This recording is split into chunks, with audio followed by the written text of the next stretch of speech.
Assalamualaikum warahmatullahi wabarakatuh. Bismillahirrahmanirrahim. Salam dan salawat kita hadiahkan kepada baginda Nabi Muhammad SAW yang telah membawa cahaya Islam hingga sampai ke hati kita. Saudaraku yang dirahmati Allah, tahukah kita bahwa hari ini kita sedang berada dalam sebuah perang? Tapi bukan perang dengan senjata ataupun pedang, melainkan perang secara diam-diam, perang secara halus, tetapi sangat bahaya. Itulah yang disebut dengan Ghazul Fikri atau perang pemikiran. Ghazul Fikri menyerang hati dan akal kita, bukan untuk melukai tubuh, melainkan untuk melemahkan iman kita. Lihatlah betapa bahayanya pengaruh Ghazul Fikri ini, saudara-saudaraku. Kita mulai ragu akan agama kita sendiri. Kita mulai mempertanyakan, mengapa kita harus sholat 5 waktu? Bukankah semua agama sama? Anak-anak lebih kenal dengan tokoh para kartun dibandingkan kisah para nabi. Remaja lebih hafal akan lagu-lagu barat daripada lantunan ayat suci Al-Quran. Gaya hidup yang dulunya kita anggap asing, kini sudah menjadi biasa saja.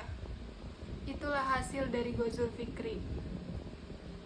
Allah Subhanahu wa Ta'ala telah mengingatkan sejak dulu melalui Quran surat Al-Baqarah ayat 120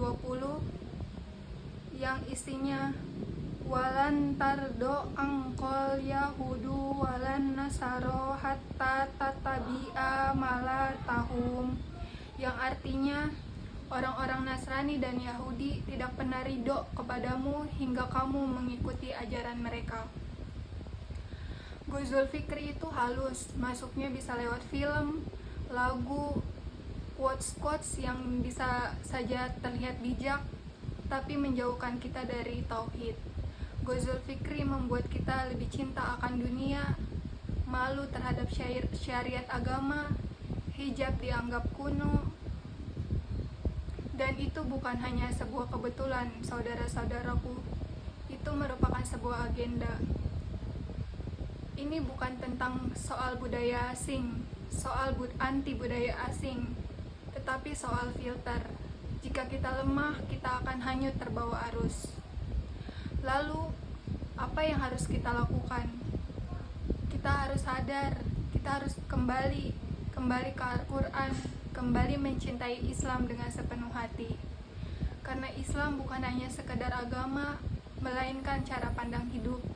Bukan hanya sekedar di masjid, melainkan di setiap sisi kehidupan. Rasulullah SAW pernah bersabda,